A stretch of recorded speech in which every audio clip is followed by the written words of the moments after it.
Assalamualaikum warahmatullahi wabarakatuh. Kita bertemu lagi dalam mata kuliah obat tradisional. Bahasan kita kali ini adalah teknologi sediaan pil bahan alam. Jadi hari ini kita akan membahas tentang sediaan pil. Tetap dengan saya, Dewi Rashati. Nah, pil. Apa itu pil? Jadi pil itu berasal dari bahasa Latin pila yang artinya bola. Jadi menurut FI3, pil adalah suatu sediaan berupa massa bulat mengandung satu atau lebih bahan obat.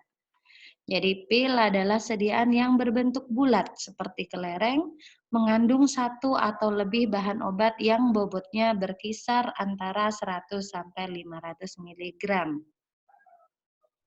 Jadi bedakan ya antara pil dengan tablet. Jika tablet itu adalah bulat pipih, sedangkan pil adalah bulat.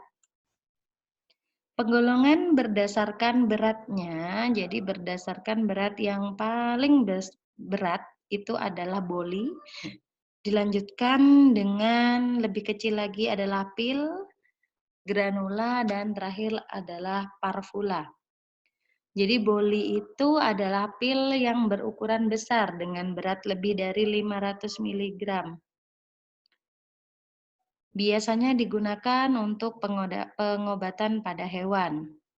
Untuk pil beratnya berkisar antara 100 sampai 500 mg. Biasanya umumnya adalah 120 mg.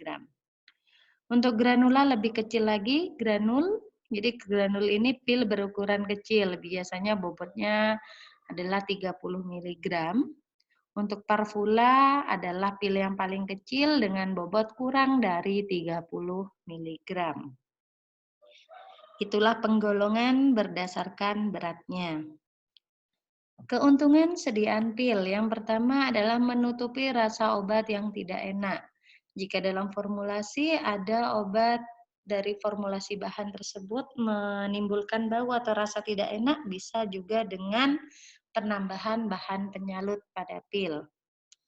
Yang kedua, relatif lebih stabil dibandingkan sediaan lain. Yang ketiga adalah baik untuk obat yang dikehendaki memberikan aksi yang lambat. Yang keempat adalah mudah digunakan atau ditelan karena ukurannya yang tidak terlalu besar. Selain ada keuntungan, di sini ada kerugian. Jadi kerugian sediaan pil adalah kurang cocok untuk obat yang dikehendaki memberikan aksi yang cepat karena pil aksinya lambat. Yang kedua, obat tertentu dalam larutan pekat dapat mengiritasi lambung. Jadi hati-hati dalam pemilihan bahan obat. Untuk formulasi sediaan pil, jadi dalam formulasi sediaan pil sama dengan formulasi untuk sediaan tablet terdiri dari bahan aktif dan bahan tambahan. Bahan aktif adalah bahan yang memiliki khasiat atau memiliki indikasi secara farmakologis, sedangkan bahan tambahan adalah bahan yang dapat menunjang karakteristik dari bahan aktif. Bahan tambahan untuk pil di sini ada pengikat, ada pembasah, ada pengisi, penabur, dan ada penyalut. Kita bahas satu persatu untuk bahan tambahan dalam formulasi pil. Bahan pengikat. Jadi dari istilah pengikat di sini tujuannya untuk apa? Ya. Jadi untuk zat pengikat ini tujuannya adalah untuk melekatkan massa pil antara yang satu dengan yang lainnya. Jadi perlu diingat, zat pengikat adalah bahan yang dapat bersifat lengket bila terkena pembasah. Contoh di sini adalah sucus liquiritae. Jadi sucus ini merupakan pilihan terbaik. Kebanyakan untuk pembuatan pil memang menggunakan sucus liquiritae. Tapi selain sucus bisa juga digunakan PGS ataupun Vaseline album. Nah, untuk pembuatan massa pil ke dalam campuran obat, ya, biasanya pengikat ini harus ditambahkan suatu cairan supaya dapat diperoleh suatu massa yang homogen yang dapat dikepal. Nah, di sini yang sering digunakan adalah sucus liquiritae.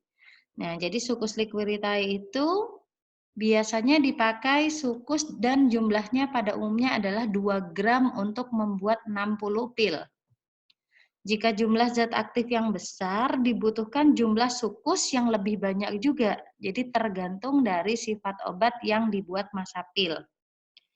Pada pembuatan masapil ke dalam campuran obat, ya, jadi tadi sudah kita sampaikan, jadi harus ditambahkan suatu cairan supaya dapat diperoleh suatu massa yang homogen yang dapat dikepal. Biasanya dipakai air ya, tapi lebih tepat jika dipakai biasanya aqua glycerinata, yaitu adalah pembasah. Nah, ini pembasah ya. Jadi kalau untuk pembasah ini tujuannya untuk apa? Ya, jadi pembasah ini digunakan untuk membasahi massa agar dapat dibentuk. Jadi contohnya tadi adalah aqua glycerinata.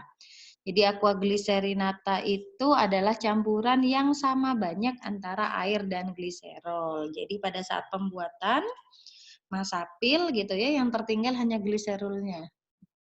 Sehingga didapat suatu pil yang kering. Ya, jadi yang sering digunakan adalah aqua glycerinata. Yang ketiga adalah pengisi. Jadi pengisi ini tujuannya untuk apa? Ya, sama dengan pengisi pada tablet. Jadi zat pengisi ini tujuannya adalah memperbesar volume pil. Itu ya, jadi contohnya yang paling sering digunakan adalah radik liquiritae. Jadi radik liquiritae merupakan zat pengisi pil yang terbaik. Karena radik dapat membuat massa pil menjadi kenyal yang jika dibuat dengan sejumlah zat pengikat yang tepat akan mudah memecah. Jadi kalau pil dengan jumlahnya sedikit, kemudian banyaknya zat pengisi dan pengikat, terserah dapat diambil bebas. Tetapi jika zat pengikatnya itu adalah sukus liquiritae dan zat pengisinya adalah radik liquiritae, maka banyaknya radik sekurang-kurangnya adalah 2 kali banyaknya sukus liquiritae. Bahan tambahan selanjutnya adalah penabur. Ya, jadi penabur ini tujuannya adalah untuk mencegah lengketnya massa pil pada alat pembuat pil. Pada waktu menggulung dan memotongnya, maka massa pil ditutupi dengan zat penabur. Jadi nanti zat penabur ini kita letakkan pada alat-alat supaya tidak lengket. Contoh penabur yang sering digunakan adalah lycopodium dan talkum. Zat tambahan berikutnya adalah penyalut. Jadi sama dengan formulasi pembuatan tablet, untuk penyalut pada pil juga ada 3 macam, yaitu penyalut untuk salut gula, yang kedua salut selaput, dan yang ketiga adalah salut enterik. Jadi tujuan penyalutan di sini adalah untuk menutupi rasa dan bau yang tidak enak dari zat aktifnya. Yang kedua adalah mencegah perubahan atau teroksidasinya zat aktif oleh udara. Dan yang ketiga adalah supaya pil pecah di usus. Nah, ini untuk yang enterik ya. Jadi karena zat aktif dapat mengiritasi lambung atau zat aktif rusak oleh asam lambung. Di sini contohnya banyak ya, tergantung dari salut apa yang diinginkan.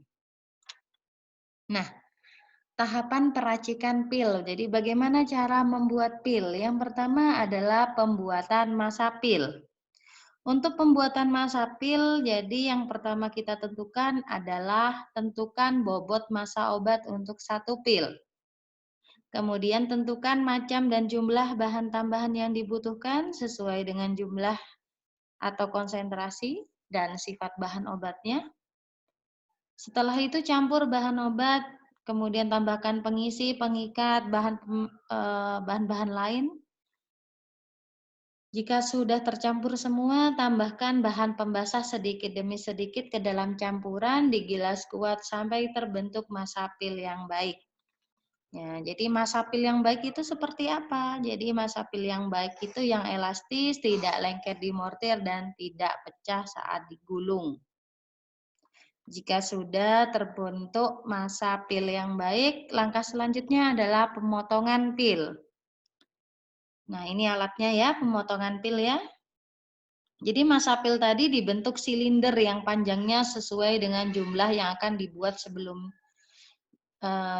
sebelumnya ya. Jadi nanti di sini ada jumlahnya. Jadi kita hitung saja biasanya adalah 30 pil gitu ya. Jadi kita buat masa pil silinder sesuai dengan panjangnya ini. Jadi kalau memang pingin 10 ya berarti panjangnya segini gitu. Pingin 30 panjangnya semana. Jadi dihitung.